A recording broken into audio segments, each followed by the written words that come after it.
नमस्कार, यहाँहरू हेर्दै हुनुहुन्छ एक्जिटो टेलिभिजन र यहाँहरूलाई मेरो जर्नीमा स्वागत छ। म अनुजा आचार्य।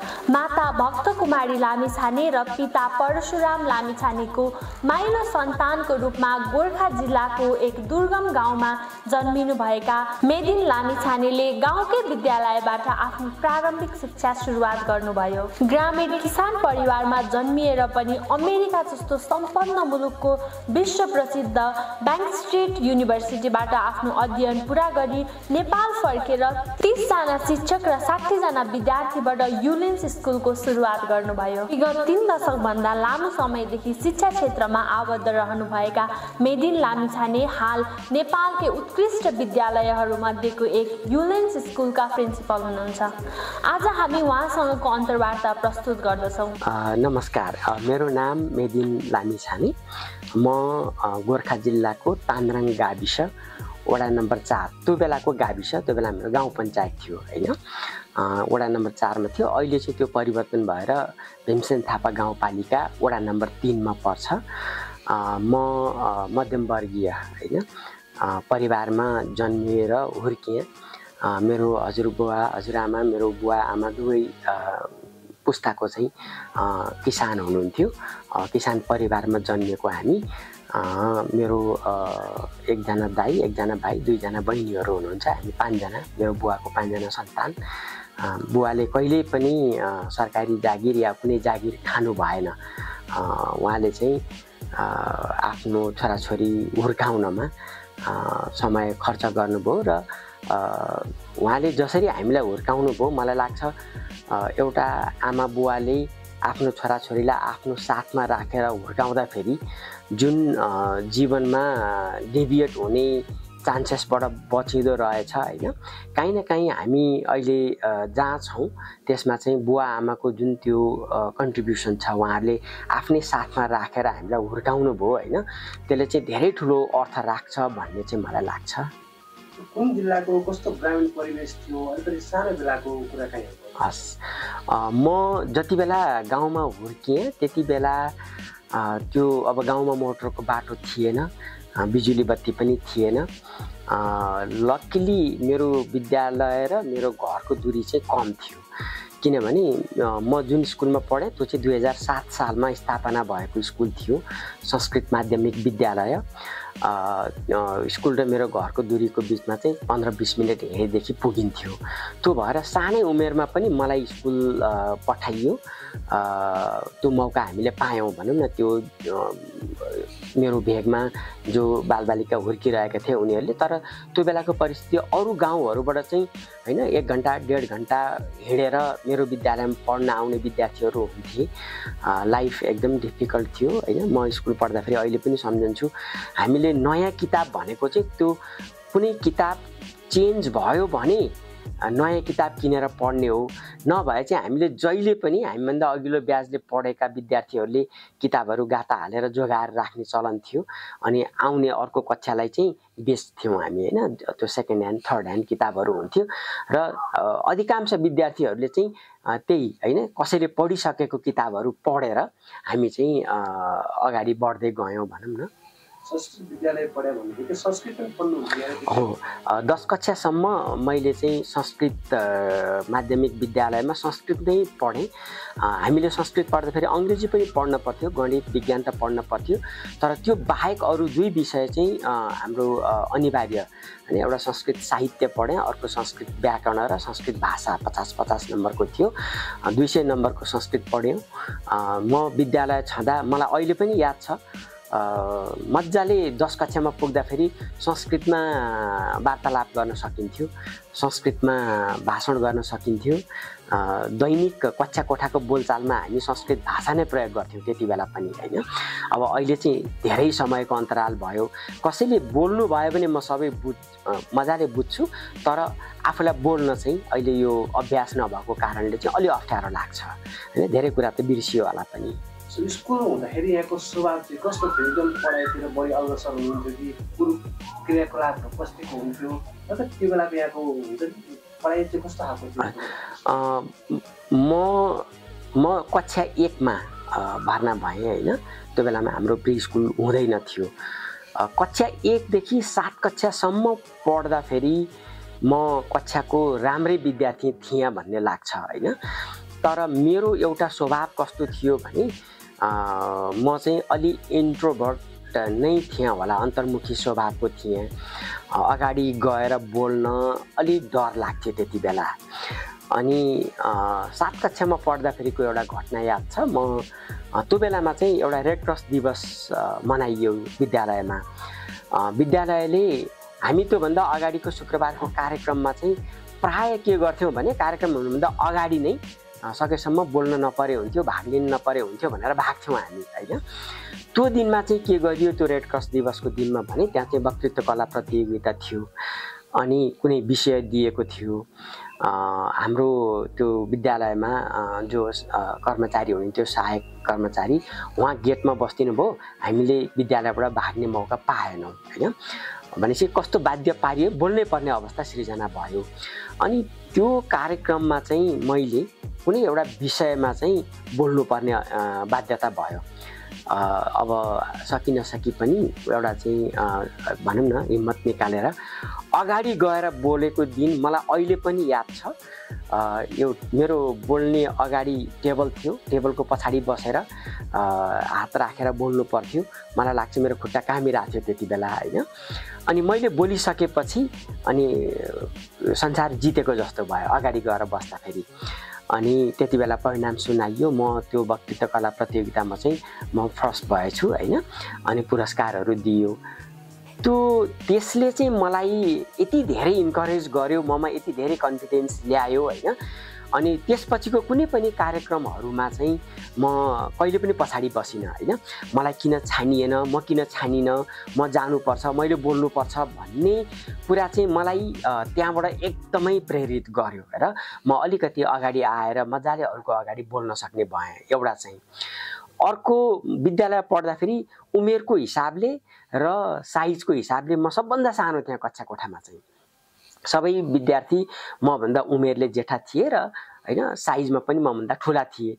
अनि विद्यालयमा पढ्दाखेरि एकदमै धेरै कम्पिटिसन हुन्थ्यो, चाहे त्यो दौड प्रतियोगिता होस् अथवा हैन भलिबल प्रतियोगिता होस् अथवा कुनै पनि स्पोर्ट्स एक्टिभिटिजहरूमा चाहिँ त्यो प्रतियोगिता हुने हुनाले मलाई चाहिँ कसैले पनि छानेर नखेलाउने भए, किनभने मलाई राख्यो भने त उनीहरूले हार्ने भए। अनि जहिले पनि त्यो स्पोर्ट्स एक्टिभिटिजबाट म चाहिँ एक्सक्लुडेड हुँदै गएँ। तर सानै उमेरदेखि मलाई चाहिँ कस्तो इन्ट्रेस्ट थियो भने आफूभन्दा साना केटाकेटीहरू जम्मा गरेर म शिक्षक बन्ने र उनीहरूलाई चाहिँ पढाउने हैन। अब त्यो बाहेक मसँग अर्को विकल्प पनि भएन, मलाई रमाइलो पनि लाग्यो। अरू चाहिँ अब खेलकुदमा सहभागी हुने बेलामा चाहिँ म सानसाना केटाकेटीहरू जम्मा गरेर म आफूले टिचरको भूमिका निर्वाह गरेर उनीहरूलाई चाहिँ सिकाउँथेँ हैन। कक्षा कोठामा राम्रो विद्यार्थी पनि थिएँ, त्यो हिसाबले अरूले मलाई सहजै स्वीकार्थे पनि शिक्षकको भूमिकामा। अनि शिक्षक बनेर अरूलाई सिकाउँदाखेरि त्यहाँ साइजको कुराले अर्थ राख्दो रहन्छ, त्यहाँ उमेरको कुराले पनि अर्थ राख्दो रहन्छ। अनि त्यसरी कता कता त्यो हुर्किँदै गर्दाखेरि मलाई जुन स्पोर्ट्स एक्टिभिटिजबाट एक्सक्लुड गरियो त्यसले चाहिँ मलाई यो शिक्षण पेसाप्रति जान चाहिँ प्रेरित गर्यो हैन। अलिकति लिडरसिप रोल त्यहीँबाट डेभलप गर्दै गएँ र म 9-10 कक्षासम्म पढ्दाखेरि पनि मेरो सहपाठी साथीहरूसँग बढी खेल्ने भन्दा पनि म चाहिँ केटाकेटी बटुलेर पढाएर हैन त्यो पढाएको भूमिका निर्वाह गरेको गेम खेल्दाखेरि मलाई बढी आनन्द आउँथ्यो हैन। सायद त्यही कुराले जीवनमा एउटा मोड लियो होला र मैले चाहिँ झन्डै आज 35 वर्ष चाहिँ हैन यही शिक्षण सिकाइमा बिताउने अवसर पाएँ भन्ने लाग्छ।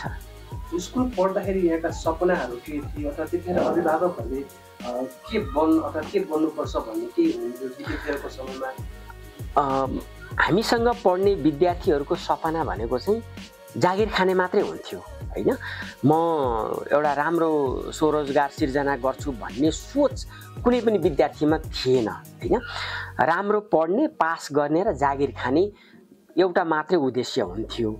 अनि त्यो पनि कस्तो जागिर खाने र के पढ्ने भन्ने कुरा चाहिँ हामीसँग थोरै मात्रै अप्सन बाँकी थियो हैन। गाउँमा जन्म्यौँ हुर्क्यौँ अनि त्यो माथि पनि संस्कृत माध्यमिक विद्यालयमा पढ्यौँ। त्यहाँबाट हामी पास भएर डाक्टर बन्ने इन्जिनियर बन्ने सपना कमै विद्यार्थीमा थियो होइन, किनभने त्यो धेरै कुराले त पोसिबल थिएन होला भन्ने पनि लाग्छ होइन।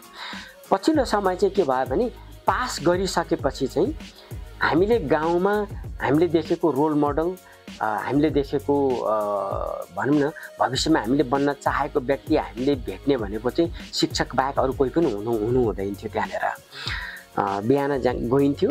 त्यति बेला म पढ्दासम्म शिक्षकहरूलाई समाजले हेर्ने दृष्टिकोण चाहिँ फरक थियो होइन। सम्मानित पेसाको रूपमा समाजले हेर्थ्यो, सम्मान पनि दिन्थ्यो समाजले शिक्षकहरूलाई। र ठुलो भएपछि म पनि शिक्षक बन्छु भन्ने कुरा चाहिँ सानैदेखि थियो र गेम पनि मैले त्यही अनुसार खेल्दै गएँ भनौँ न। र जब एसई उत्तीर्ण गरियो त्यसपछि चाहिँ अब के पढ्ने भन्ने कुरा आयो होइन। एसएलसी पास गरिसकेपछि धेरै कम विद्यार्थी पास हुन्थे। मैले 2043 सालमा एसएलसी गरेको, मलाई लाग्छ त्यो बेलामा देशभरिबाट एसएलसी पास गर्नेको सङ्ख्या चाहिँ 10,000 भन्दा कम थियो होइन। मलाई अहिले सङ्ख्या अहिले पनि याद छ। भनेपछि अब शिक्षक नै बन्ने हो भनिसकेपछि के पढ्ने त भन्दा शिक्षाशास्त्र संकाय अध्ययन गर्नु पर्यो। त्यति बेला गोर्खामा शिक्षाशास्त्रको चाहिँ आइएड को क्लास हुन्थ्यो गोर्खा क्याम्पस गोर्खामा चाहिँ। अनि मैले चाहिँ त्यहीँ गएर आइएड जोइन गरेँ। गर्दाखेरि मैले चाहिँ अङ्ग्रेजी र अर्थशास्त्र विषय अध्ययन गरेँ। मैले किन संस्कृतबाट यता स्विच गरेँ भने त्यति बेला गाउँमा चाहिँ होइन गणित अङ्ग्रेजी र विज्ञान पढाउने शिक्षकहरूको अभाव थियो। अनि कता कता के लाग्यो भने अङ्ग्रेजी लिएर पढियो भने भोलिका दिनमा जागिर त ग्यारेन्टी छ होइन। फेलै भएर 2-3 वर्ष लगाएर पास गरियो भने पनि कमसेकम जबको ग्यारेन्टी हुन्छ। त्यो भएर अङ्ग्रेजी नै लिएर पढ्नुपर्छ भन्ने कुराले प्रेरित गर्यो। र मेरो बुवाले पनि मलाई त्यही सल्लाह दिनुभयो होइन। मेहनत गर्नुपर्छ, पास गरिन्छ, अङ्ग्रेजी लिएर पढ्यो भने चाहिँ भोलि जागिर पाउन पनि सहज हुन्छ। किनभने भविष्यमा जागिर खाने बाहेक अरू केही सोच त राखिया थिएन होइन। त्यो भएर पनि जागिर खाँदा कुन विषयले सहयोग गर्छ भन्दा अङ्ग्रेजी विषयले सहयोग गर्छ भन्ने भएको हुनाले मैले अङ्ग्रेजी विषय लिएरै आइएड पढाएँ गोर्खा क्याम्पसमा। त्यसपछि म बिएडको लागि म कीर्तिपुर आएँ। कीर्तिपुरमा चाहिँ म अन्तिम ब्याच हो बिएडको चाहिँ।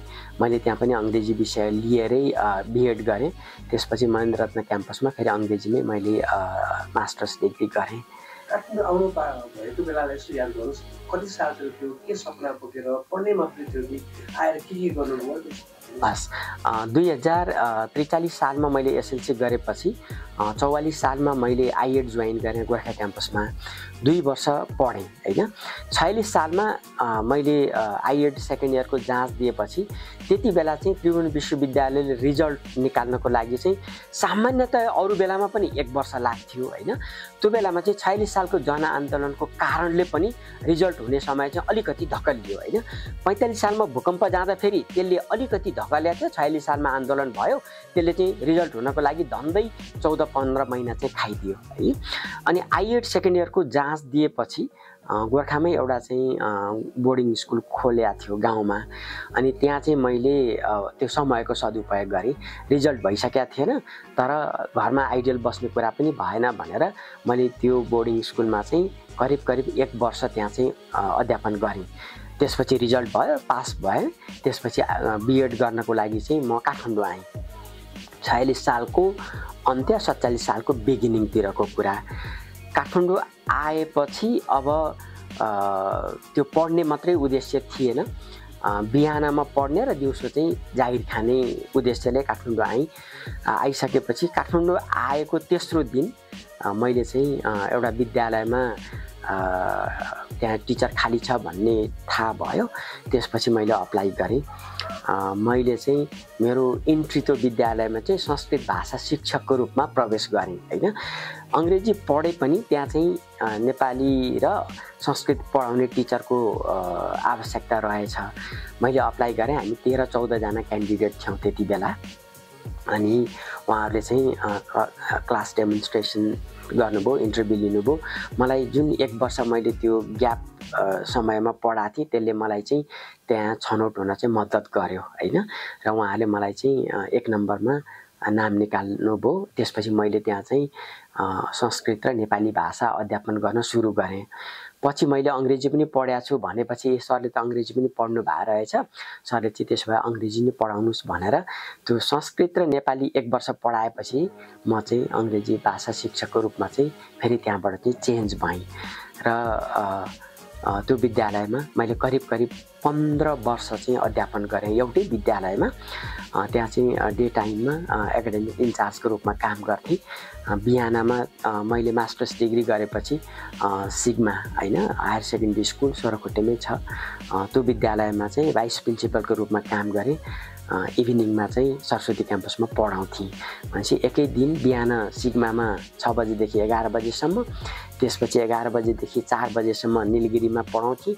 अनि 4 बजे चाहिँ सरस्वती क्याम्पस गएर 2 पिरियड त्यहाँको चाहिँ पिसिएल लेभललाई अङ्ग्रेजी पढाउँथेँ र 7-8 बजेतिर घर फर्कन्थेँ। बिहानदेखि बेलुकासम्म शिक्षण गर्दाखेरिमा के कुराले मोटिभेट गर्छ त्यो समयमा तिमीलाई?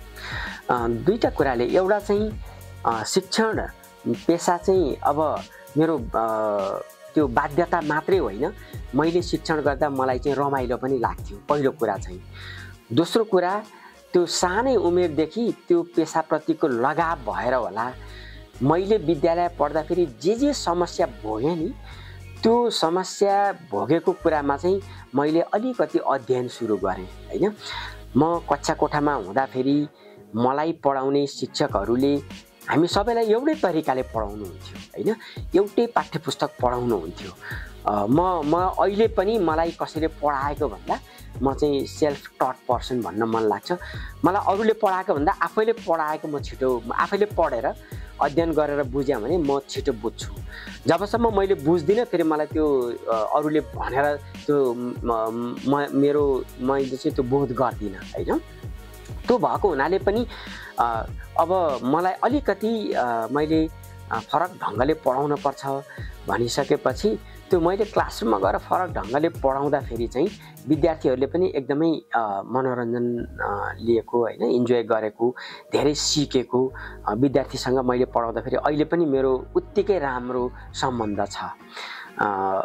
त्यो एउटा एकजना मैले पढाउँदै गर्दाखेरि म चाहिँ टिचरै हुन जन्मेको हो भन्ने कति बेला लाग्यो भने त्यो जाडोको छुट्टीको समय थियो। एकजना म्याथ टिचरले अर्को एउटा बच्चालाई म्याथ पढाइराख्नु भएको थियो कि, अनि म साइडमा बसेर हेरिराखेको थिएँ। उहाँले 3 चोटि पढाउनु भयो, त्यो बच्चाले बुझिराखेको थिएन। अनि मैले हाम्रो म्याथ सरलाई के भने सर तपाईँ मलाई पहिला सिकाउनुहोस् अनि म यो बच्चालाई सिकाउँछु भने कि। अनि उहाँले मलाई म्याथ सिकाउनु भयो, मैले त्यो बच्चालाई सिकाउँदा बच्चाले एकैचोटिमा बुझ्या भने कि। अनि मलाई कतै न कतै के लाग्यो भने ममा सिकाउने कला चाहिँ रहेछ। मैले त्यो दिनमा चाहिँ मैले के रियलाइज गरेँ भने साँच्चै नै मैले विद्यार्थीलाई सिकाउन सक्छु भन्ने मलाई त्यो दिनमा चाहिँ लाग्यो हैन। त्यो घटनाले चाहिँ धेरै ठुलो लेसन दियो मलाई चाहिँ। अनि त्यसपछि मैले शिक्षणको क्रममा नयाँ अभ्यास आफै सुरु गरेँ हैन। म त्यो बेलामा पनि 52-53 सालमा मैले विद्यालयमा पढाउँदाखेरि म किताब प्रयोग गर्दैन थिएँ। अन्त त्यो बेलामा टेक्स्ट बुक हुन्थ्यो, त्यही बेलामा पनि मैले टेक्स्ट बुक चाहिँ प्रयोग गरिनँ हैन। मलाई हो यस्तो थियो, मलाई चाहिँ पाठ्यक्रमको उद्देश्यसँग मात्रै सम्बन्धित हुनुपर्छ। सिकाउने भनेको कुरा कसैले एउटा कन्टेक्चुअलाइज गरेर लेखिदिएको कुराले सिकाउनु हुँदैन भन्ने कुरा चाहिँ मलाई लागेको थियो। किनभने मैले त भोगेर आएको थिएँ नि त हैन। जस्तो हजुरलाई एउटा उदाहरण दिउँ, म विद्यालयमा पढ्दाखेरि मैले अघि नै पनि भने मैले फर्स्ट टाइम मेरो लाइफमा मोटर चढेको चाहिँ मैले एसएलसी परीक्षा दिन गोर्खा बजार आउँदाखेरि मैले गाडी चढेँ हैन। त्यति बेला गोर्खा बजारमा बिजुली बत्ती पनि थिएन, हामीले टुकी मोमबत्ती बालेरै एसएलसीको परीक्षा दिएको। अनि 9 कक्षाको विज्ञानमा एउटा पाठ पढ्न पर्थ्यो हैन। त्यहाँ चाहिँ के थियो भने न्युटनको नियम सिक्दाखेरि चाहिँ गुडिरहेको गाडीमा ब्रेक लगायो भने अकस्मात ब्रेक लगायो भने मान्छे अगाडि हुत्तिन्छ भन्ने एउटा स्टेटमेन्ट थियो। अब आफूले गाडी चढ्या भएन थाहा हुन्छ हुत्तिन्छ कि हुत्तिँदैन भन्ने कुरा। अनि त्यति बेला मलाई के लाग्यो भने मैले न्युटनको नियम पढिराखेको छु, यो टेक्स्ट बुक लेख्ने मान्छेले कहाँको एक्जाम्पल ल्याएर हालिदियो। जो मान्छेले जिन्दगीमा गाडी चढेकै छैन त्यो मान्छेले न्युटनको नियम कसरी बुझ्ने त, होइन? त्यसकारण यस्ता उदाहरणहरू अथवा विद्यार्थीलाई सिकाउने चिजहरू चाहिँ त्यो कन्टेक्चुअलाइज्ड हुनुपर्छ, होइन? जुन ठाउँमा विद्यार्थी बसेर पढिरहेको छ त्यो ठाउँको उदाहरण चाहिँ दिनु पर्यो, होइन? उदाहरण दिँदाखेरि विद्यार्थीको जीवन र जगतसँग जोड्ने हुनु पर्यो। त्यो चाहिँ मैले रियलाइज गरेका थिएँ। मैले पढाउन सुरु गर्दाखेरि चाहिँ मैले त्यही अभ्यास सुरु गरेँ, होइन? अहिले पनि म त्यो हुन्छ नि संसारको अरू ठाउँका उदाहरणहरू लिएर आएर विद्यार्थीलाई बुझ्छन् भन्ने लाग्दैन। जबसम्म हामीले सिकाउने कुरा विद्यार्थीले घरमा गएर आफ्नो वरिपरि आफ्नो दैनिक जीवनमा आफ्नो चाहिँ व्यवहारमा देख्दैन तबसम्म सिकाइको अर्थ हुँदैन भन्ने लाग्छ। अनि मलाई चाहिँ त्यो चिजले साह्रै छुवाएको हुनाले के भयो भने सानै उमेरदेखि मैले कुनै चिज विद्यार्थीलाई सिकाउँदैछु भने चाहिँ त्यो मैले सिकाउने विद्यार्थीको दैनिक जीवनमा उसको व्यवहारमा उसको घर परिवारमा उसको समुदायमा मैले सिकाउने चिजको सम्बन्ध कहाँनिर छ त म त्यो खोज्छु क्या त्यहाँनिर चाहिँ, होइन? त्यो खोजेर सिकाइयो भने चाहिँ विद्यार्थीले सिक्दो रहेछ, होइन? अर्को उदाहरण पनि हजुरलाई दिउँ। हामीले हाई स्कुलमा पढ्दाखेरि चाहिँ विशिष्ट ताप धारण शक्ति भनेर पढियो, होइन? त्यहाँ विशिष्ट ताप धारण शक्ति पढ्दाखेरि चाहिँ कुनै म्याटरको चाहिँ विशिष्ट ताप धारण शक्ति बढी हुन्छ कुनैको कम हुन्छ भनेर लेखेको थियो। त्यो विशिष्ट ताप धारण शक्ति मेरो जीवनमा कहाँ प्रयोग भयो, मेरो व्यवहारमा कहाँ आयो, मेरो घरमा कहाँ आयो, मेरो समुदायमा कहाँ आयो भनेर न हामीलाई खोज्न सिकाइयो न हामीले खोज्यौँ न हाम्रो शिक्षकहरूले खोज्न प्रेरणा दिनुभयो। त्यही चिज त्यो त हाम्रो भान्सा कोठामा हुँदो रहेछ, होइन? जस्तो हजुरले 1 लिटर भनौँ न अलिकति दुध र पानी सँगै उमालियो भने कहिलेकाहीँ दुध छिटो उम्लेर जान्छ नि। त्यो किन उम्लेर पोखिँदो रहेछ भने पानी बसाल्दाखेरि जति समय लाग्छ त्यो उम्लिन त्योभन्दा छिटो समयमा दुध उम्लिँदो रहेछ, होइन? त्यो विशिष्ट ताप धारण शक्तिको अवधारणा चाहिँ त्यहाँ ल्याएर जोड दिन सक्यो भने कति राम्रो हुन्थ्यो होला, होइन? हामी तेल तताउँछौँ, तेल छिट्टो तात्छ, बाहिर हजुरले राखिदिनुहोस् छिट्टो चिसो हुन्छ, होइन? त्यो चिजलाई त्यो विशिष्ट ताप धारण शक्तिसित किन नजोडिदिएको होला, होइन भन्ने चाहिँ लाग्यो।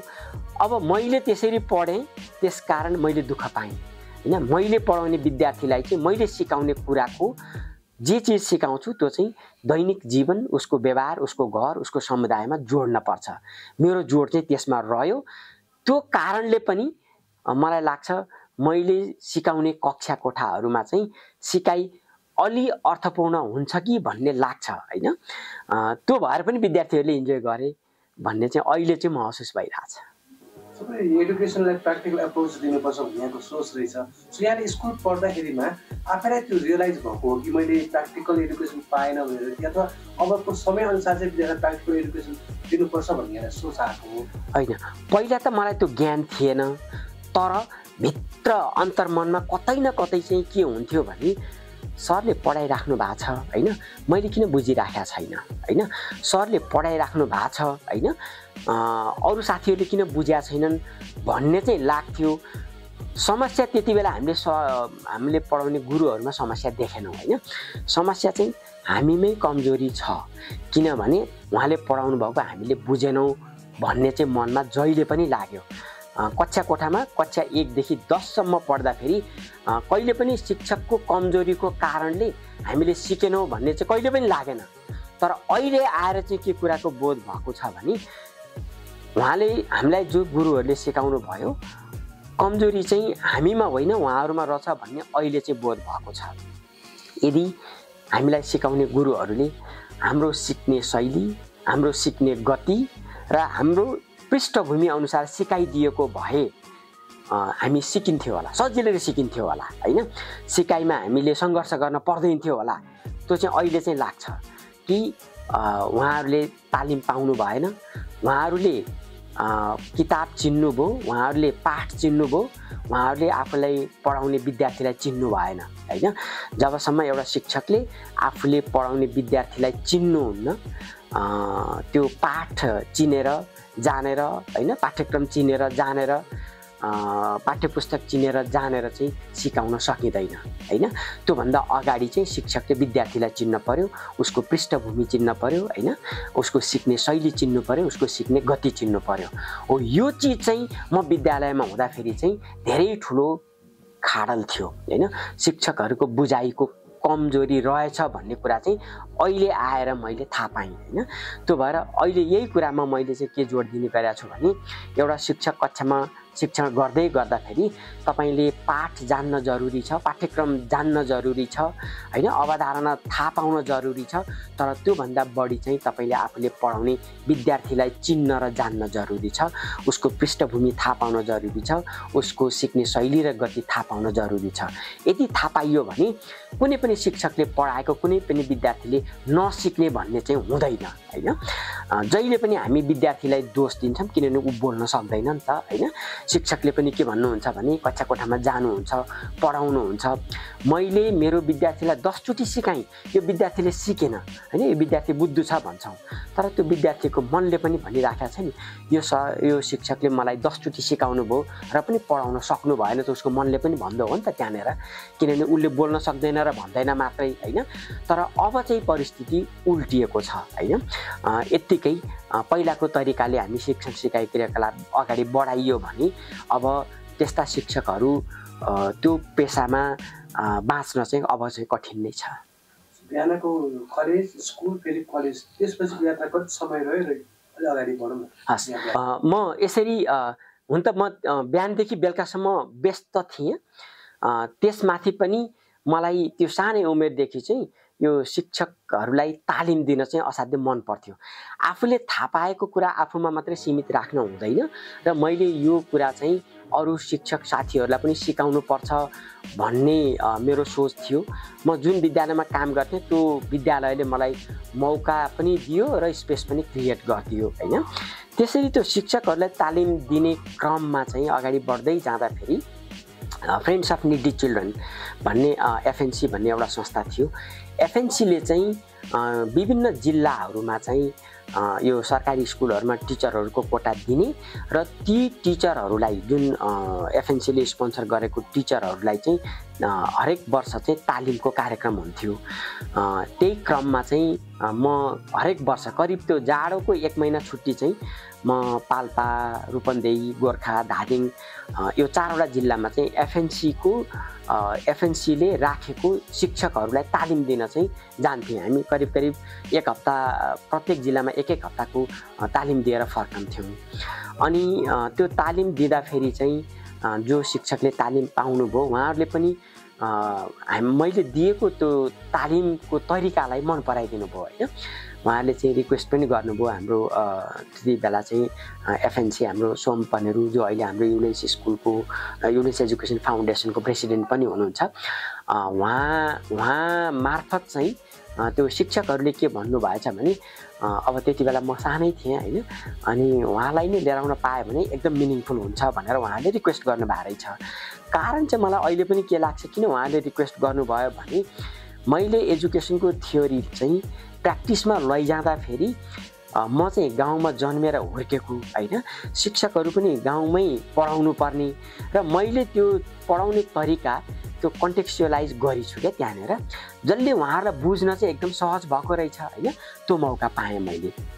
त्यसरी काम गर्दै जाँदाखेरि चाहिँ हाम्रो सोम पनेरू सरले एफएनसी मार्फत चाहिँ धादिङको सुनौलचुवामा चाहिँ एउटा सामुदायिक विद्यालय स्थापना गर्नुभएको थियो।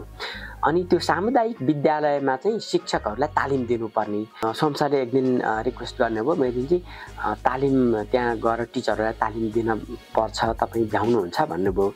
मैले सोम सरलाई के भने सोम सर म त बिहानदेखि बेलुकासम्म त व्यस्त छु हैन, अब कति बेला गएर तालिम दिने भन्दा उहाँले के भन्नुभयो भने त्यसो भए तपाईँ शुक्रबार बेलुका यहाँबाट धादिङ बेसी जानुहोस् हैन, त्यहाँ गएर शिक्षकहरूलाई तालिम दिनुहोस् अनि आइतबार बिहान आउनुहोस्, आफ्नो काम गर्नुहोस् भन्नुभयो। अनि ल हुन्छ भनेर मैले 2 वर्ष चाहिँ अब मेरो जुन बाँकी समय थियो शनिबार आइतबार त्यो चाहिँ म हप्ताभरि काठमाडौँमा 3 ठाउँमा काम गर्थेँ। अनि शुक्रबार बेलुका धादिङ बेसी जान्थेँ, शनिबार दिनभरि त्यो सुनौलचुवा स्कुलको शिक्षकहरूलाई तालिम दिन्थेँ, बेलुका राति घर फर्किन्थेँ। अनि फेरि अर्को हप्ता चाहिँ त्यसरी नै अगाडि बढ्थ्यो।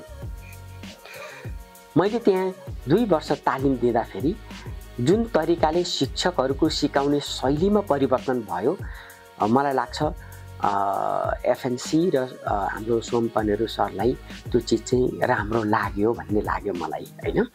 अनि एक दिन सोम सरले मलाई बोलाउनु भयो, मेदिनजी हामीले काठमाडौँमा पनि विद्यालय खोल्ने हैन सोच राखेका छौँ, तपाईले त्यहाँ राम्रो काम पनि गर्नुभयो, हामीले खोल्ने विद्यालयमा चाहिँ तपाईँ हैन प्रिन्सिपलको रूपमा चाहिँ काम गर्न पर्यो भनेर सोम सरले अफर गर्नुभयो।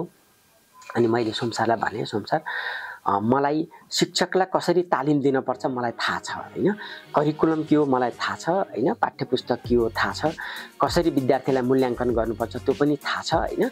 तर स्कुलको लिडर बन्ने भन्ने कुरा चाहिँ त्यति चिजले पुग्दैन हैन, किनभने स्कुलको लिडरसिपले त कम्युनिटीसँग काम गर्नुपर्छ, फ्यामिलीसँग काम गर्नुपर्छ हैन, अनि लाइन मिनिस्ट्रीसँग काम गर्नुपर्छ, आफ्नै लिडरसिप हैन चाहिँ डेभलप गर्नुपर्छ हैन, त्यो लिडरसिपमा चाहिँ डिसिजन मेकिङ क्षमता हुनु पर्यो, त्यो विभिन्न कुराहरू छ।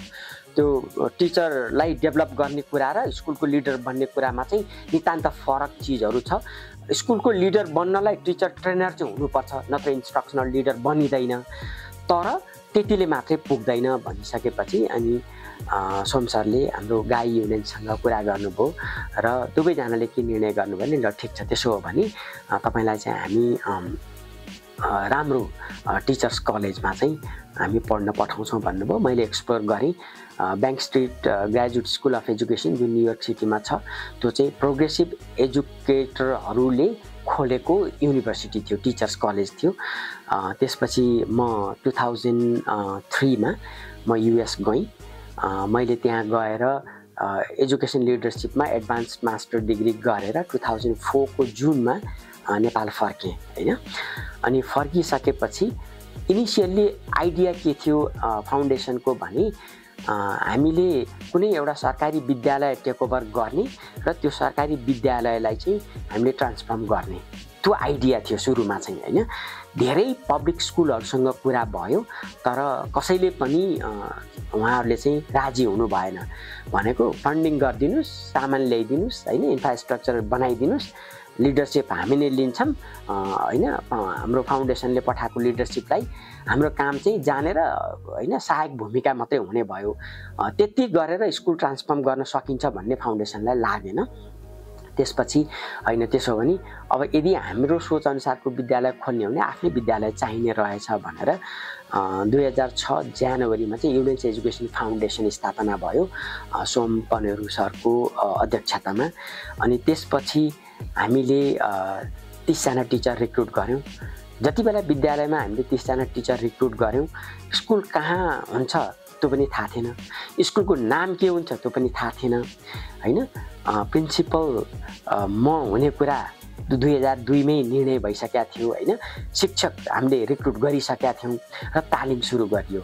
अनि त्यही बेलामा चाहिँ हामीले यो खोमलटारमा अहिले जहाँ हाम्रो क्याम्पस छ त्यहाँ चाहिँ एउटा कार्पेट फ्याक्ट्री, त्यति बेला चाहिँ इन्सर्जेन्सीको कारणले त्यो फ्याक्ट्रीहरू चाहिँ अलिकति मार्केटहरू डाउन भइराखेका रहेछ। उहाँहरूले पनि त्यो घर चाहिँ भाडामा दिन खोजिराख्नु भएको रहेछ।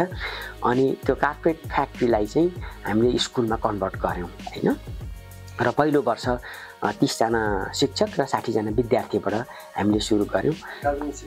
हजुर, आज अब हामी पर्सि 19 वर्ष पुरा भएर हामी वैशाखदेखि 20औं वर्षमा प्रवेश गर्दैछौँ।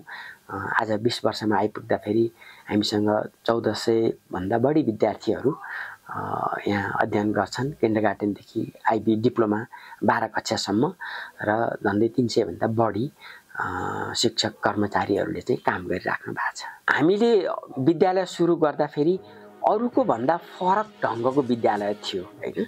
हाम्रो त्यही बेलामा पनि सोम सरले भन्नुहुन्थ्यो, त्यति बेला पनि काठमाडौँमा हैन 5-6 हजार भन्दा बढी विद्यालयहरू थिए हैन, निजी विद्यालयहरू थिए, केही ट्रस्टले चलाएका विद्यालयहरू थिए।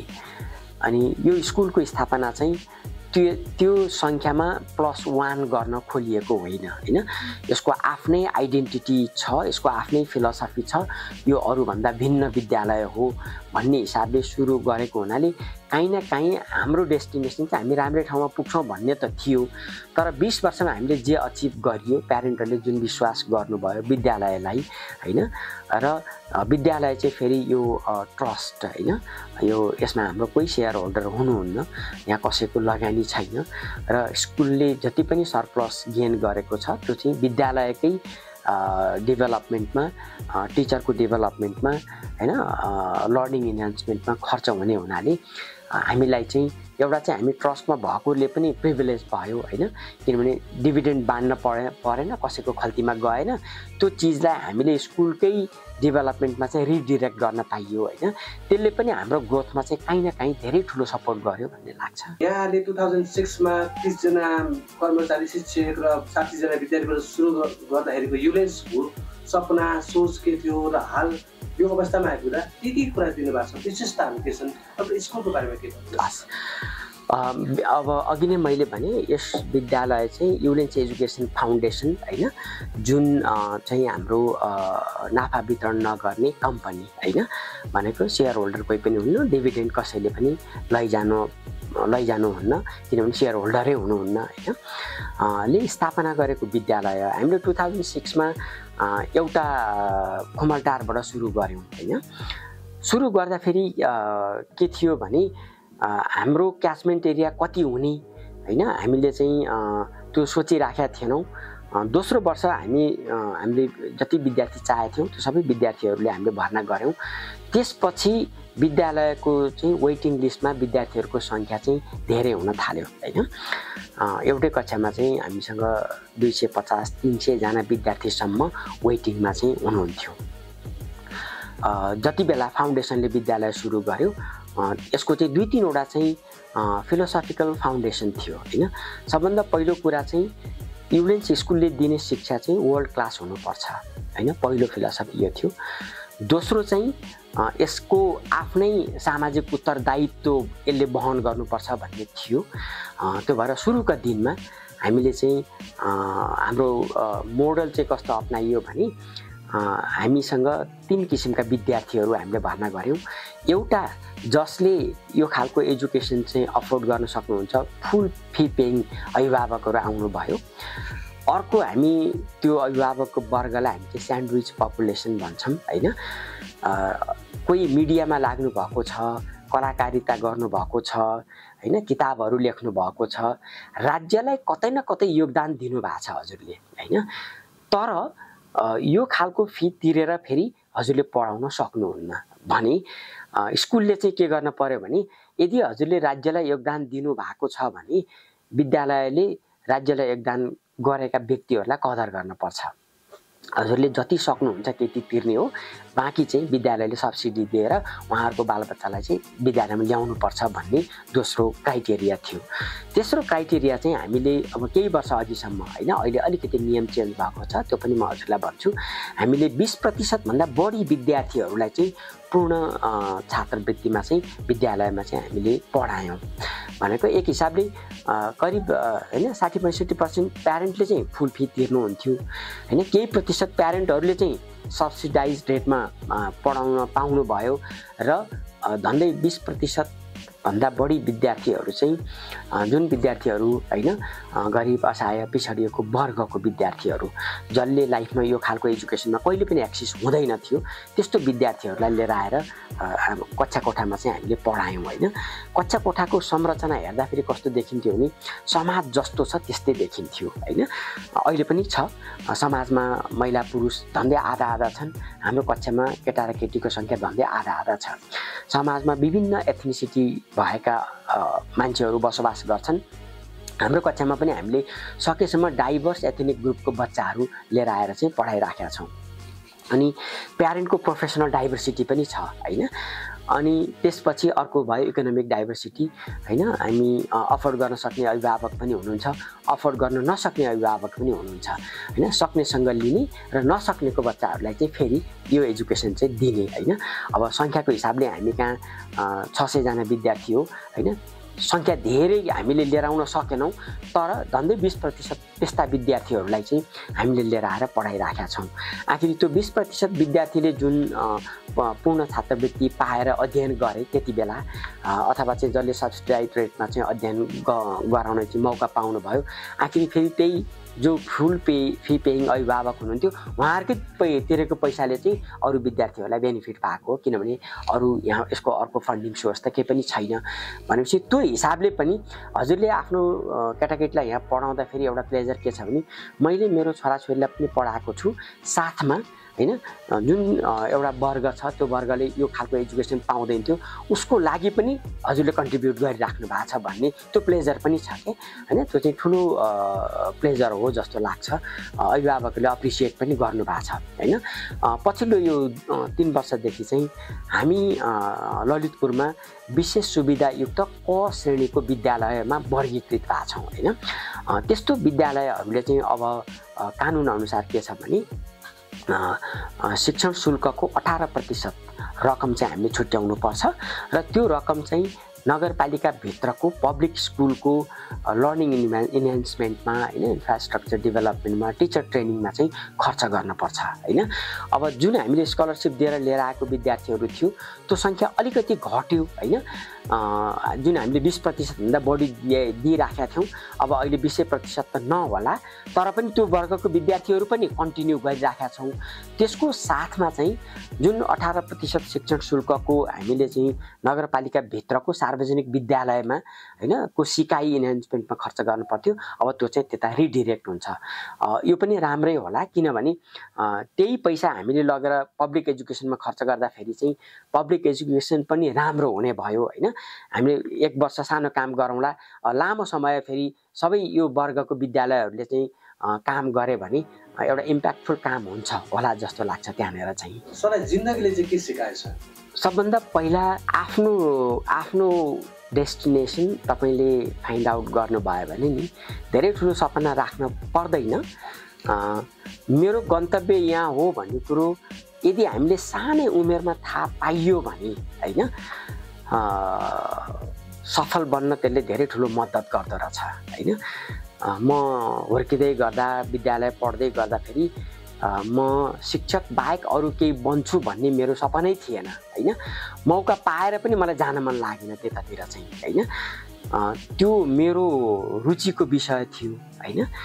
जब आफ्नो रुचिको विषयमा काम गर्न पाइन्छ नि त्यसमा चाहिँ बडो आनन्द लाग्छ, काम गर्दाखेरि निकै आनन्द लाग्छ है। अब इन्ट्रेस्टिङ हुन्छ होला, करिब 35 वर्ष मैले काम गर्दाखेरि हैन मैले कहिले पनि मलाई छुट्टी लिएको मलाई याद छैन हैन। मलाई लाग्छ मैले कहिले पनि छुट्टी ल्याएको छैन। स्कुल आउँदाखेरि मेरो लाइफको फेरि अधिकांश समय कक्षा कोठामै बित्यो हैन। जुन दिनमा म कक्षा 1 मा भर्ना भएँ त्यो दिनदेखि आजको उमेरसम्म हैन, म करिब अब 53-54 वर्ष हुन लागि, आजको उमेरसम्म मेरो लाइफको सबै समय चाहिँ कक्षा कोठामा बित्या भएर पनि मलाई चाहिँ यो शिक्षण सिकाइ चाहिँ धेरै मेरो जीवनको अभिन्न अङ्ग बन्यो भन्ने लाग्छ। दैनिक कुराकानीमा, घरमा कुरा गर्दाखेरि होस् या विद्यालयमा चाहिँ जहिले पनि सिक्ने र सिकाउने कुरा र केटाकेटीलाई कसरी हुर्काउने भन्ने कुरामा मात्रै बढी ध्यान जाँदो रहेछ। अनि त्यसरी तपाईँलाई रुचि लागेको विषयमा काम गर्न पाउनु भयो भने तपाईँको इमोसनल हेल्थ चाहिँ एकदम राम्रो हुँदो रहेछ हैन। किनभने जुन चिज गरेर जुन काम गरेर तपाईँ खुसी हुनुहुन्छ त्यो काम गरेर जुन आनन्द पाइन्छ नि त्यसले मान्छेको यो संवेगात्मक विकास र त्यो संवेग चाहिँ अरू कुनै चिजले पनि त्यस्तो हेल्दी राख्न चाहिँ सक्दो रहेनछ हैन। त्यो चाहिँ मलाई एकदमै खुसी लाग्छ। मेरो रुचिको विषयमा मैले काम गर्न पाएँ, मैले काम गरिराखेको छु। त्यही कारणले पनि मलाई चाहिँ यो क्षेत्रमा चाहिँ अघि बढ्न मद्दत गर्यो भन्ने लाग्यो। विभिन्न टिचर्स ट्रेनिङ पनि दिएको कुरा गर्नुभयो, सो यहाँ आफै पनि टिचिङ गर्नुहुन्छ। हजुर। सो बेसिकली एउटा राम्रो टिचर बन्नु चाहिँ धेरै कुरा चाहिएलान्, तर नहुने कुरा 1 2 3 के भन्नुहुन्छ? हैन, सबभन्दा पहिला एउटा शिक्षकले कक्षा कोठामा जाँदाखेरि हैन बुझ्नुपर्ने कुरा चाहिँ के रहेछ भने म कुनै कक्षा कोठामा पढाउन जाँदैछु, मेरो कक्षा कोठामा 30 जना विद्यार्थी छन् हैन। मैले के बुझ्नु पर्यो भने त्यो 30 जना विद्यार्थी 30 वटा फरक परिवारबाट आएको छ। त्यो 30 जना विद्यार्थीको सिक्ने शैली एउटै छैन, त्यो 30 जना विद्यार्थीको सिक्ने गति एउटै छैन, त्यो 30 जना विद्यार्थीको पृष्ठभूमि फरक छ भन्ने कुरा चाहिँ पहिलो कुरा टिचरले त्यो बुझ्नु पर्दो रहेछ हैन। जस्तो हजुर कहाँ 10 जना तपाईँ पेसाले चिकित्सक हुनुहुन्छ, 10 जना मान्छे बिरामी भएर आयो हैन भने तपाईँले सिटामोल दिनुभयो भने त्यो 10 जना मध्ये जसको टाउको दुखेको छ त्यसलाई मात्रै ठिक गर्छ कि हैन। पेट दुखेको, जुका परेको, खुट्टामा समस्या भएको, कान दुखेको हैन, त्यो बच्चालाई त त्यो सिटामोलले त काम गर्दैन हैन। पढाउने भन्ने चिज पनि के रहेछ भने मसँग 30 जना विद्यार्थी छन् भने यिनीहरूको पृष्ठभूमि फरक छ, शैली फरक छ, गति फरक छ हैन, र उनीहरूको सिक्ने कुरामा एउटै स्थानमा छैनन्। त्यसकारण मैले हरेकलाई एउटै तरिकाले पढाउन हुँदैन हैन। विद्यार्थीको पृष्ठभूमि, उसको सिक्ने शैली, गति हेरेर सिकाउनु पर्छ भन्ने कुरा मैले बुझेँ भने चाहिँ त्यो 10 जना फरक फरक पेसेन्टलाई फरक फरक तरिकाले उपचार गरे जस्तो सिक्ने कुरा पनि त्यो रहेछ। पहिलो कुरा चाहिँ मलाई यो हरेक शिक्षकले बुझ्नुपर्छ भन्ने लाग्यो। दोस्रो, हामीले आजसम्म हरेक चिजमा चाहिँ त्यो वान साइज फिट्स अल मोडलले पढायौँ। विद्यार्थीले एउटै पाठ पढ्नुपर्ने, एउटै गृह कार्य गर्नुपर्ने, एउटै प्रश्नको उत्तर लेख्नुपर्ने, यो चिज चाहिँ सम्भव रहन्छ किन हरेकको पढ्ने कुरा एउटै तहमा हुँदैनन्। तपाईँ कक्षामा राम्रो विद्यार्थी हुनुहुन्छ, म चाहिँ कक्षामा चाहिँ सिक्न सङ्घर्ष गरेको विद्यार्थी छु। एउटै पाठ तपाईँ र मलाई कसरी काम गर्छ त हैन। तपाईँको स्तर अनुसारको पाठ फरक हुनु पर्यो, मेरो स्तर अनुसारको पाठ फरक हुनु पर्यो भनेपछि एउटै कक्षामा पढ्ने विद्यार्थीलाई पनि पढ्ने सामग्री पनि 2-3 वटा चाहियो, प्रश्नपत्र पनि 2-3 किसिमका चाहिन्छ, सिकाउने तरिका पनि 2-3 किसिमको हुनु पर्यो हैन। तब मात्रै तपाईँ प्रत्येक विद्यार्थीमा पुग्नुहुन्छ।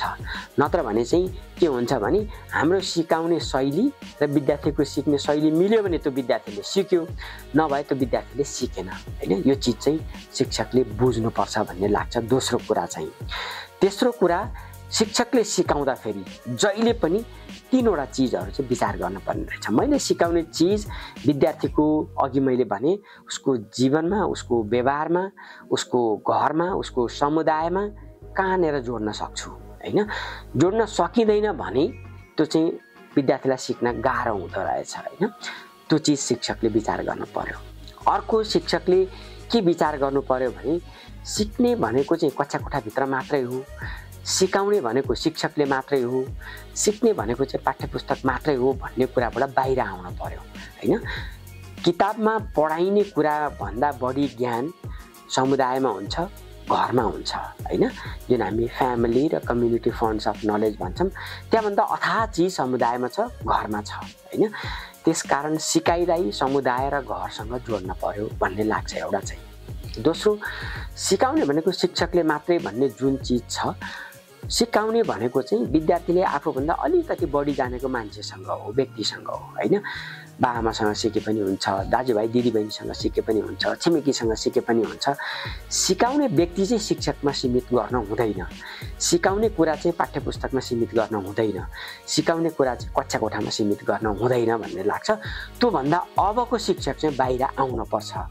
यदि आउन सक्नु भएन भने चाहिँ अब त्यहाँ जेनेरेसन ग्याप देखिन्छ होला हैन।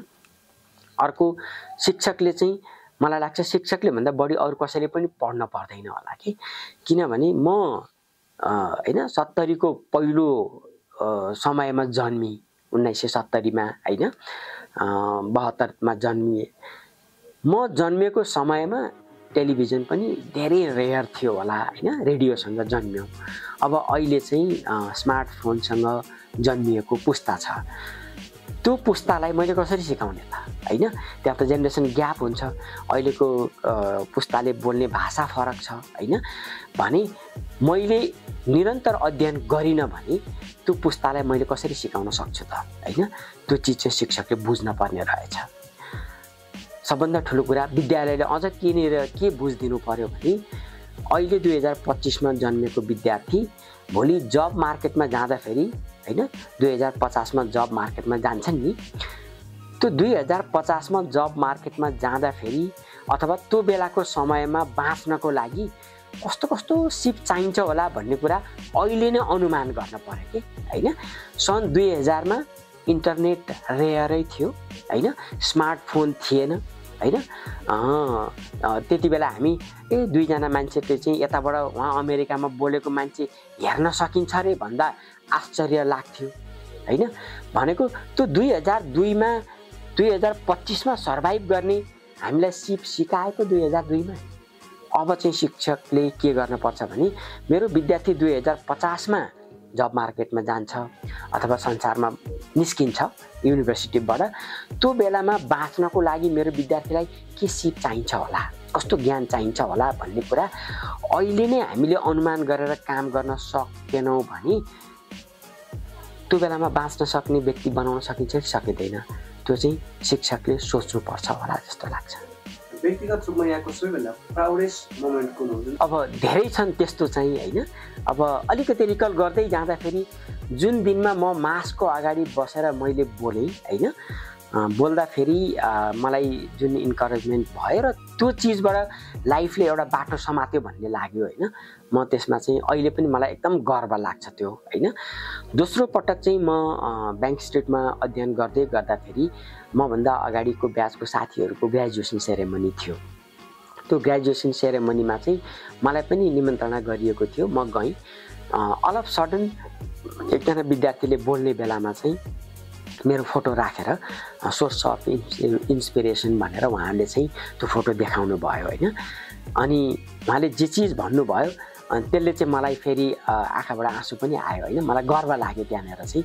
उहाँले के भन्नुभएको थियो भने एउटा कुनै विद्यार्थी नेपालको रिमोट गाउँमा जन्मेर 10 कक्षासम्म न टेलिफोन देखेको छ, न बिजुली देखेको छ, न गाडी चढेको छ, त्यो विद्यार्थी 2003 मा हैन न्युयोर्कको त्यो पनि best university teachers college bank स्ट्रिटमा एउटै कक्षामा बसेर अमेरिकामै जन्मेको विद्यार्थीसँग पढिराखेको छ भनेपछि मान्छेले गर्यो भने चाहिँ हुने रहेछ भनेर उहाँले जुन मेरो फोटो राखेर क्याप्सनमा यो चिज भन्नुभएको थियो, त्यति बेला पनि मलाई चाहिँ गर्व महसुस भएको थियो दोस्रो पटक चाहिँ हैन? अब अहिले चाहिँ अलमोस्ट हरेक दिन जस्तो कहिलेकाहीँ गर्व लाग्छ। मलाई गर्व त्यति बेला लाग्छ कुनै विद्यार्थीलाई हैन मेरो कारणले उसको लाइफमा मैले छोएँ भन्ने लाग्यो भने हैन, त्यति बेला चाहिँ निकै गर्व लाग्छ। मलाई विद्यार्थीले पास फेल यो बिहेभियरल प्रब्लम कुनै चिजले पनि अर्थ राख्दैन। हामी शिक्षक हौँ, त्यसकारण हाम्रो काम के हो भने कुनै पनि विद्यार्थीलाई भोलि ऊ यहाँबाट ग्रेजुएट भएर बाहिर निस्केर जाँदाखेरि पनि उसले सम्झियोस् फलानु शिक्षकले अथवा मेरो विद्यालयको प्रिन्सिपल सरले यस्तो हुँदाखेरि पनि मलाई यस्तो गर्नुभएको थियो भनेर भोलि सम्झना लायक काम गरियो भने हैन, मलाई लाग्छ त्योभन्दा ठुलो गर्वको क्षण चाहिँ केही पनि हुँदो रहेछ हैन? मैले त्यस्तो धेरै आश त गरेको छैन, तर यस्ता गर्व लाग्ने चाहिँ अवसरहरू चाहिँ धेरै आइराख्छ हैन? विद्यार्थीसँग काम गर्दै जाँदाखेरि हैन? कतिपय कुराहरू भन्न मिल्दैन, तर जुन चिज मैले विद्यार्थीको जीवनमा परिवर्तन गर्नलाई चाहिँ काम गरेको छु, कुनै न कुनै दिन ती विद्यार्थीहरूले सम्झिन्छन् हैन? सरले यो गर्नुभएको थियो, त्यो भएर आज हामी यहाँ छौँ हैन? त्यो चिजहरू चाहिँ अब मसँग मैले लेखेर राखेको छु, कुनै दिन पछि लेखौँला हैन? तर त्यस्तो मोमेन्ट चाहिँ विद्यालयमा काम गर्दाखेरि चाहिँ हरेक दिन जस्तो आइलाग्छ त्यो चाहिँ। सो यहाँले संस्कृत पढ्नु भएको, पछि स्कुल पढाउने बेलामा पनि संस्कृत नेपाली पढाएर मात्र अङ्ग्रेजी सुरुवात गर्नुभएको होइन? यो संस्कृतले चाहिँ जिन्दगीलाई कतिको प्रभाव पार्दो रहेछ? होइन, मलाई त्यसको धेरै ठुलो प्रभाव छ होइन? सबभन्दा पहिला संस्कृतमा एउटा चाहिँ के हुन्छ भने तपाईँको त्यहाँ चाहिँ त्यो सोचलाई विकास गरिदिन्छ क्या त्यसले चाहिँ होइन? सानो चिज हुन्छ होइन, थोरैले हुन्छ, 2 लाइन हुन्छ, त्यो 2 लाइनलाई हजुरले व्याख्या गर्नुभयो भने एउटा उपन्यासै तयार हुन्छ। त्यो चिज चाहिँ अरू चिजमा हुँदैन थियो हैन। नेपाली भाषा या अरू चिजमा हेरिदिनु भयो भने त्यो चिज हुँदैन अरू भाषामा चाहिँ हैन। त्यो ज्ञान चाहिँ मलाई संस्कृतले दियो भन्ने लाग्छ है। जस्तो सामान्य भनौँ न, जननी जन्मभूमिश्च स्वर्गादपि गरिएसी हैन। यति एउटा लाइनले अहिले हामी भनौँ न देश छोडेर जानेको लर्को देखिराखेका छौँ हैन। अनि यो देशलाई आफ्नो मातृभूमिलाई गाली गर्नेहरूको पनि अर्को जमातै पनि होला हैन। ती सबै मान्छेहरूको लागि चाहिँ उत्तर दिनको लागि हैन, यो एउटा सानो जुन फ्रेज छ कति पावरफुल छ हेर्नुहोस् त हैन। हामीले जति बेला लक्ष्मणले लङ्कामा गएर हैन बस्दाखेरि चाहिँ हैन, अब त्यहाँ सुनेसुनको लङ्का थियो, अब अलिकति मोहित भइहाल्नुभयो हैन। हामी कहाँ पनि देश छोडेर जाँदाखेरि विदेशमा जाँदाखेरि मोहित भइहाल्ने हैन चलन पनि छ हैन। जति बेला चाहिँ रामले अपि स्वर्णमयी लङ्का नमे लक्ष्मण रोचते हैन जननी जन्मभूमिश्च स्वर्गादपि गरिएसी भनेको कुराले चाहिँ त्यो कति पावरफुल छ त हैन। लक्ष्मणलाई इन्करेज गरेर आफ्नै देश फर्कनको लागि हैन। त्यो चाहिँ यस्तो चिजहरू चाहिँ संस्कृत धेरै पावरफुल छ भन्ने लाग्छ हैन। त्यो चिज चाहिँ यसले दियो, सोच शैलीको सोचको विकास गर्न चाहिँ यसले मद्दत गर्यो भन्ने चाहिँ लाग्छ। अर्को चाहिँ हामीले जुन संस्कृतमा जे पढ्यो हैन, मैले रघुवंश महाकाव्य हैन, अनि त्यसपछि लघु सिद्धान्त कौमुदी, अनि त्यसपछि किरातार्जुनीयम हैन, हितोपदेश हैन पढियो। हितोपदेशले मान्छेलाई एउटा हैन एथिक्स फलो गर्नको लागि, नैतिकवान बन्नको लागि चाहिँ हैन त्यसले धेरै प्रेरणा दियो हैन। अहिले पनि सम्झना लाग्छ कहिलेकाहीँ कुरा गर्दाखेरि संस्कृतको त्यो वर्ड चाहिँ मैले बिर्स्याँ भने पनि त्यसको जिस्ट चाहिँ मलाई थाहा छ हैन। त्यो चिजहरू चाहिँ ठ्याक्क कुनै घटना हुँदाखेरि चाहिँ त्यो याद आइहाल्छ के। त्यो किन याद आउँछ भने त्यहाँ चाहिँ छोटो 2 लाइनको हुन्छ र त्यसले एउटा जीवनलाई हैन अनन्तसम्म लैजानको लागि चाहिँ त्यसले प्रेरणा दिन्छ हैन, शिक्षा दिन्छ। जुन चिज चाहिँ अरू भाषामा भन्दा संस्कृतमा चाहिँ धेरै छ भन्ने लाग्छ। त्यो मौका चाहिँ मैले प्राप्त गरेँ र मेरो सोचमा मेरो विचारमा अहिले काहीँ न काहीँ त्यसको छाप छ भन्ने चाहिँ मलाई महसुस भइरहेछ। सो हजुरको सक्सेस मन्त्रलाई के कुराले यो क्वेसनमा पुर्याए अथवा नर्मल मान्छे सक्सेसफुल बन्नलाई के कुरा चाहिन्छ? हैन, सबभन्दा पहिलो कुरा त तपाईँ जे गर्नुहुन्छ हैन त्यसलाई चाहिँ इन्जोय गरेर गर्नुहोस् हैन।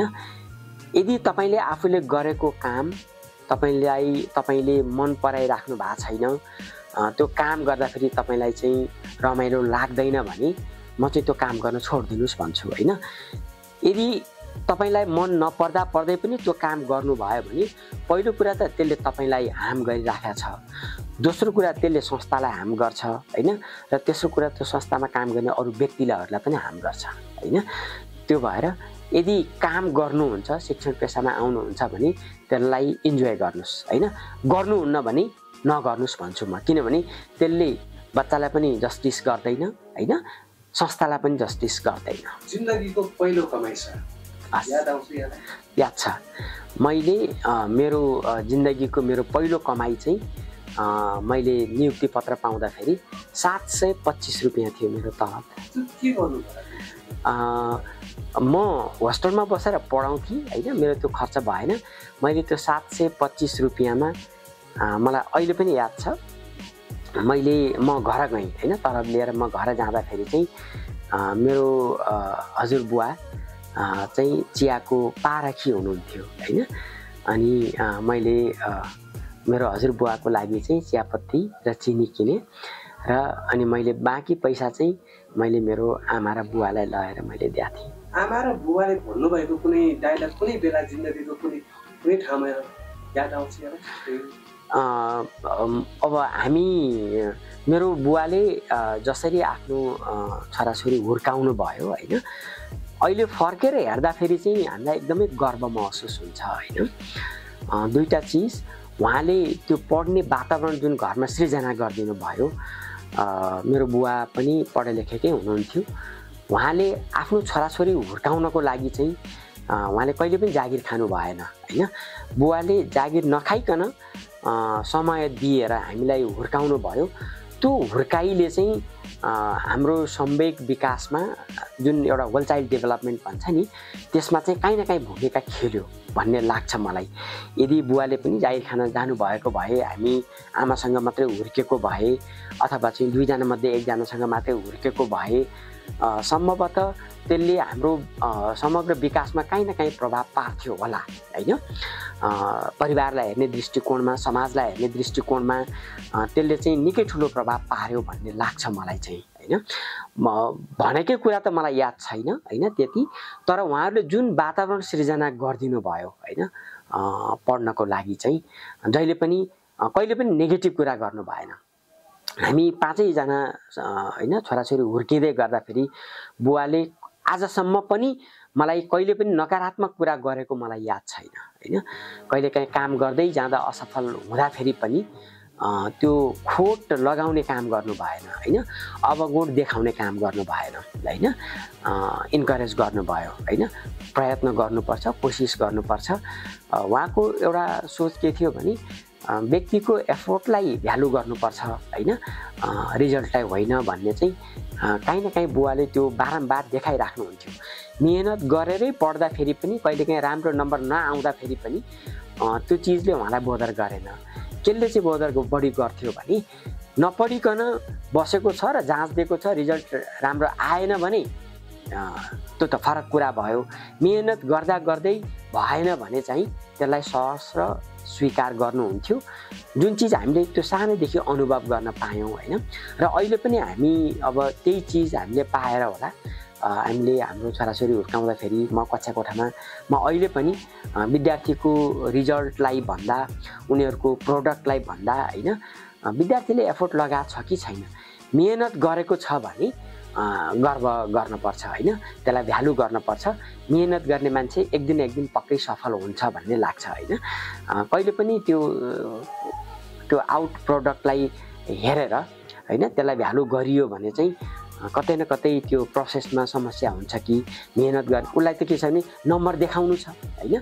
नम्बर देखाउने कुरा अथवा चाहिँ होइन पास गर्ने कुरासँग मात्रै सिकाइलाई जोडियो भने मेहनत गर्दैन। मेहनत गर्न सिकाइयो भने त्यो चिज चाहिँ एकपटक नभए सेकेन्ड टाइम त भइ नै हाल्छ भन्ने लाग्छ। त्यो चाहिँ बुवाबाट सिकेँ मैले। सक्सेसमा हुन्छ नि ह्याप्पिनेस, मनी, फेम, कुनलाई कुन राख्नु सक्नु? खुसी, पैसा र कृति होइन, 3वटा चिज भन्नुभयो। अब कुनै व्यक्ति खुसी हुनको लागि चाहिँ होइन अब खुसी त हुनै पर्यो होइन। मान्छे खुसी भएन भने बाँकी चिज चाहिँ त्यसको अर्थ छैन होइन। तपाईसँग अथाह पैसा छ होइन, तपाईँको कीर्ति पनि सबैतिर फैलिएको छ, तर तपाईँ सन्तुष्ट हुनुहुन्न, खुसी हुनुहुन्न भने तपाईँले जीवन चाहिँ कठिनाइ साथ होइन तपाईँले जीवन जिराखेको जस्तो लाग्छ। एउटा चाहिँ सबभन्दा पहिलो कुरा चाहिँ खुसी हुनु पर्यो होइन। खुसीभन्दा ठुलो अरू केही पनि चिज छैन होइन। तपाईँ पैसा भएर पनि खुसी हुन सक्नुहुन्छ, नभएर पनि खुसी हुन सक्नुहुन्छ होइन। कीर्ति भएर पनि खुसी हुन सक्नुहुन्छ, नभएर पनि खुसी हुन सक्नुहुन्छ। त्यसकारण खुसी चाहिँ मेरो लागि सबभन्दा पहिलो प्राथमिकता हो होइन। मेहनत गरिसकेपछि चाहिएला, बाँच्नको लागि त पैसा चाहिन्छ होइन, तर त्यो पैसा हुँदैमा मान्छे खुसी हुन्छ भन्ने चाहिँ होइन रहेछ नि त। त्यसको त सीमितता नै छैन नि त त्यो चाहिँ होइन। अब कीर्ति भने चाहिँ कस्तो रहेछ भने तपाईँले राम्रो काम गर्नुभयो, तपाईँको कामले समाजमा केही न केही प्रभाव पार्यो भने चाहिँ व्यक्तिहरूले सम्झिन्छन्, समाजले सम्झिन्छ, संस्थाहरूले सम्झिन्छन् होइन। त्यो चाहिँ स्वतः हुने कुरा रहेछ होइन। मलाई फेरि कुनै चिज लेख्दै गर्दा, बोल्दै गर्दा, मैले काम गर्दै गर्दाखेरि मलाई चाहिँ यो पब्लिसिटी होस् भन्ने पनि लाग्दैन होइन। त्यसको लागि म काम पनि गर्दिनँ है। हजुरले हाम्रो स्कुलमा तपाईँ अहिले पनि आएर हेर्नुभयो भने कार्यक्रममा मलाई अगाडि बस्दिनँ म होइन।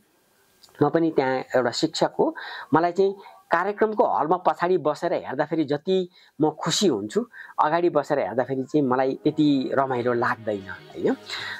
त्यो भएर सकेसम्म म चाहिँ यस्तो यो पब्लिसिटीबाट चाहिँ अलिकति नजिकै टाढै बस्न चाहन्छु होइन।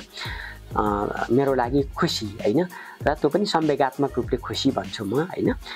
जस्तो ठुलो चिज चाहिँ अरू केही पनि हुँदो रहेछ। जिन्दगीमा फेलियर के ओभरकम गर्नु भएको छ, कुनै रिजेक्सनहरू यस्तो छ, त्यो डिस्करेज हुने गरी मैले असफलता चाहिँ भोगेको छैन हैन। म कक्षा 1 देखि 10 कक्षासम्म पढ्दाखेरि अब मेरो कक्षामा सबभन्दा सानो उमेरको मै थिएँ। कहिले पनि मैले म फेल भइनँ, कक्षामा राम्रो विद्यार्थीको रूपमा थिएँ, सबैले रोल मोडलकै रूपमा लिन्थे हैन। त्यहाँ त्यति भोग्न परेन। अनि त्यसपछि धेरै ठुलो आशा र सोच पनि थिएन होला, डक्टर बन्ने, इन्जिनियर बन्ने त्यो सोच पनि थिएन, चाहना पनि थिएन। त्यो भएर म जुन शिक्षाशास्त्र संकायमा मैले पढेँ, मैले जे पढेँ म त्यसैमा खुसी भएँ, म जे काम गरेँ मैले त्यसैमा खुसी भएँ हैन।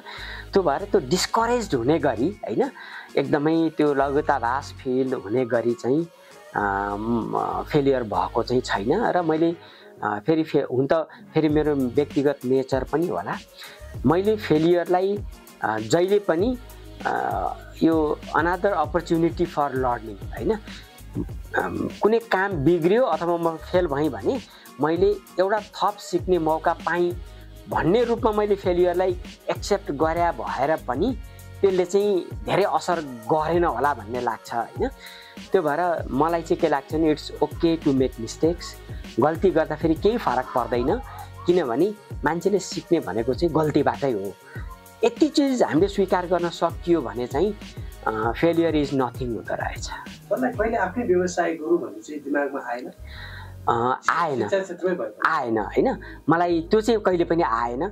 सायद आउँथ्यो होला पनि, यदि युलेन्स स्कुल नखुलेको भए आउन पनि सक्थ्यो होला। मलाई चाहिँ मैले लामो समय मैले प्राइभेट इन्स्टिट्युसनमा काम गरेँ र एक समयमा पुगेपछि चाहिँ मलाई के लाग्यो भने अब मैले चाहिँ म प्राइभेट संस्थामा मैले काम गर्दिनँ हैन। किनभने प्राइभेट संस्थामा मैले काम गरेँ भने मेरो योगदानले चाहिँ व्यक्तिलाई मात्रै नाफा हुन्छ, समाजलाई, समुदायलाई, राज्यलाई चाहिँ केही पनि हुँदैन भन्ने चाहिँ मलाई लाग्यो हैन। जब हामीले भनौँ न युलेन्स एजुकेसन फाउन्डेसन जुन ट्रस्टको रूपमा स्थापना भयो, त्यसपछि चाहिँ मलाई के लाग्यो भने मैले कुनै काम गरेँ र त्यसको बेनिफिट भयो भने त्यो व्यक्तिको पकेटमा जाँदैन हैन, त्यो चाहिँ त्यही संस्थाको हितमा खर्च हुन्छ, समुदायको हितमा खर्च हुन्छ हैन, समाजको हितमा खर्च हुन्छ भन्ने लागिसकेपछि चाहिँ त्यो आफ्नो निजी व्यापार गर्ने कुरातिर चाहिँ मेरो ध्यान गएन। किनभने पहिला पनि थिएन। मलाई लाग्छ त्यो सानैमा जसरी हुर्कियो नि, हामी हुर्किँदै गर्दाखेरि जागिरे मनस्थितिबाट हामी हुर्क्यौँ, त्यो जागिरे मनस्थितिले नै अब यो अरू चिज क्रिएट गर्ने कुराहरूतिर चाहिँ बन्देज लगायो होला। काम गर्ने हो भन्ने कुरा मात्रै गयो, तर आफूले काम गर्दाखेरि चाहिँ हैन, व्यक्तिभन्दा पनि समाज र समुदायको हितमा मैले गरेको काम गयो भने राम्रो हुन्छ भन्ने लाग्यो र यही कुराले पनि त्यतातिर ध्यान गएन होला भन्ने लाग्छ हैन। तर अब अहिले म फेरि हाम्रो यहाँबाट अध्ययन गरेको विद्यार्थीहरूसँग अन्तर्क्रिया गर्दाखेरि के पाउँछु भने उनीहरूमा चाहिँ जागिरे मानसिकता छैन हैन। म भोलि यहाँबाट ग्रेजुएट भएर जान्छु, युनिभर्सिटीबाट ग्रेजुएट हुन्छु अनि कहीँ जागिर खान्छु भन्ने सोचका विद्यार्थी छैनन्। उनीहरू चाहिँ अब हामीले जागिर चाहिँ सृजना गर्नुपर्छ हैन भन्ने जुन सोच छ त्यो चाहिँ एकदमै राम्रो लाग्छ। किनभने सायद मेरो जेनेरेसन अहिले जो चाहिँ डिसिजन मेकरहरू हुनुहुन्छ, हाम्रो मानसिकता जागिरे मानसिकता भएको कारणले चाहिँ मलाई लाग्छ मार्केटमा रोजगारी सृजना नभएको हो कि हैन, काहीँ न काहीँ त्यसको कनेक्सन पक्कै छ। अहिले जुन पुस्ताले शासन गरिराखेको छ, यो शासन गर्ने पुस्ता चाहिँ जागिरी मानसिकताको पुस्ता हो हैन, पढेपछि जागिर खाने पुस्ता हो के। त्यो भएर जागिर खान मात्रै उहाँहरूको सोच अगाडि बढिराखेको छ। अबको पुस्ता चाहिँ जागिर खाने पुस्ता होइन, जागिर सृजना गर्ने पुस्ता हो। मलाई लाग्छ अबको 10, 15, 20 वर्षपछि चाहिँ हामी कहाँ यहाँ प्रशस्त रोजगारीहरू सृजना हुन्छ जस्तो लाग्छ। किनभने त्यो पुस्ता चाहिँ नेतृत्वमा आउन पर्यो पहिला चाहिँ हैन, र त्यो पुस्ता आइसकेपछि चाहिँ एउटा सानो जागिरको लागि देशै छोडेर विदेश जान पर्ने अवस्थाको चाहिँ अन्त्य हुन्छ होला जस्तो लाग्छ। जुन पुस्ता हामीले अहिले हुर्काइराखेका छौँ। सरको फ्युचर प्लान्सहरू के छन्? अबको 15 वर्षको सल्लाह हामीले कहाँ दिन सक्छौँ सर? अब यस्तो छ, म शिक्षा क्षेत्रभन्दा पक्कै पनि बाहिर जान्न होइन। म शिक्षा क्षेत्रमै हुन्छु। अब हाम्रो आफ्नै संस्थाको पनि आफ्नै नियम छ होइन। हामी एउटा सर्टेन एज पछि हामी यहाँबाट रिटायर हुन्छौँ। म रिटायर भए पनि शिक्षा क्षेत्रभन्दा बाहिर जाने कुरा चाहिँ हुँदैन होइन। र मलाई कतै न कतै मलाई आफूले जुन सिप मसँग छ, मैले जुन ज्ञान मैले चाहिँ निर्माण गरेँ होइन, यो क्षेत्रमा चाहिँ लामो समय काम गर्दाखेरि र यो ज्ञान र सिपलाई चाहिँ समाज र देशकै लागि चाहिँ खर्च गर्नुपर्छ भन्ने चाहिँ मलाई लाग्छ र सायद म त्यही काम गर्छु होला। र अन्तमा यहाँ हामीलाई हेरिराख्ने दर्शकहरूलाई, अभिभावकहरूलाई यहाँको सन्देश के हुन्छ सर? हस्, हुन त मैले धेरै कुराहरू होइन योभन्दा अगाडि हाम्रो कन्भर्सेसनमा थुप्रो चिजहरू आइराखेको छ होइन। मेरो एउटा मात्रै अब अभिभावकहरूलाई होइन मेरो चाहिँ अनुरोध के छ भने 2-3वटा कुरा भनौँ।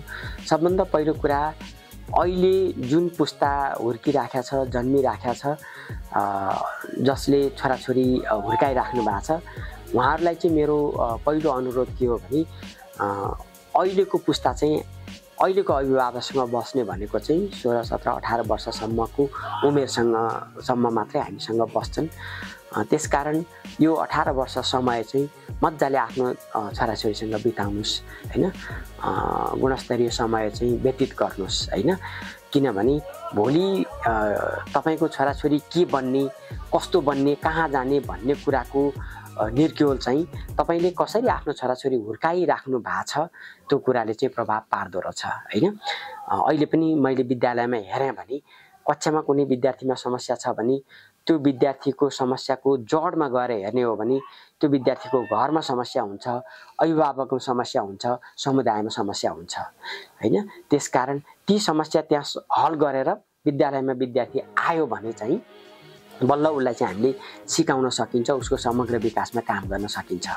मेरो पहिलो अनुरोध, आफ्नै छोराछोरीसँग मजाले समय बिताउनुहोस्। त्यसपछि जब उनीहरू अब यो अहिले ग्लोबलाइजेसनको जमानामा होइन संसारमा कहाँ जान्छन्, के काम गर्छन् होइन, त्यो चाहिँ फेरि भोलि हामीले चाहेर पनि त्यो गर्न सकिँदैन होइन। पहिलो कुरा चाहिँ गुणस्तरीय समय आफ्नो छोराछोरीसँग बिताउनुहोस् भन्ने लाग्छ पहिलो कुरा चाहिँ। दोस्रो, अघि मैले सुरुमा पनि भने आफ्नो केटाकेटीले कुनै गल्ती गर्दाखेरि त्यसलाई स्वीकार गरौँ होइन। मेरो दोस्रो अनुरोध उहाँहरूलाई, किनभने गल्तीबाटै मान्छेले चाहिँ सिक्ने हो होइन। कुनै पनि नयाँ आविष्कार चाहिँ हजारौँ गल्तीबाट मात्रै जन्मिएको हुन्छ। त्यो चिज जुन वास्तविकता पनि हो भने त्यसलाई स्वीकार्न हामीले आनाकानी गर्न हुँदैन भन्ने लाग्छ दोस्रो कुरा चाहिँ। तेस्रो कुरा चाहिँ आफ्नो छोराछोरी जस्तो छन् त्यस्तै स्वीकार गर्नुहोस् होइन। भनेको अर्थ आफ्नो छोराछोरीलाई अरूसँग तुलना नगर्नुहोस् होइन। हरेक छोराछोरी आफैमा अद्वितीय हुन्छन्, आफैमा युनिक छन् होइन। तपाईँको छोराछोरीले कुनै चिज गर्न सकेनन्, अर्काको छोराछोरीले गर्यो भने उसले पनि गर्नै पर्छ नभन्नुहोस् होइन। किनभने उनीहरू फरक व्यक्ति हुन् होइन। यो समस्या पनि हुँदो रहेछ समाजमा। म कहिलेकाहीँ अभिभावकको पनि देख्छु, आफ्नो छोराछोरी जस्तो छन् त्यस्तै स्वीकार गर्न नसक्दाखेरि आमा बुवा र छोराछोरी बिच एकदम कन्फ्लिक्ट भएको होइन, फ्यामिली नै होइन ब्रेक गर्ने अवस्थामा पुगेको चाहिँ थुप्रो उदाहरणहरू देखिन्छ होइन। यो चिजबाट चाहिँ हामी माथि उठ्नुपर्छ भन्ने लाग्छ।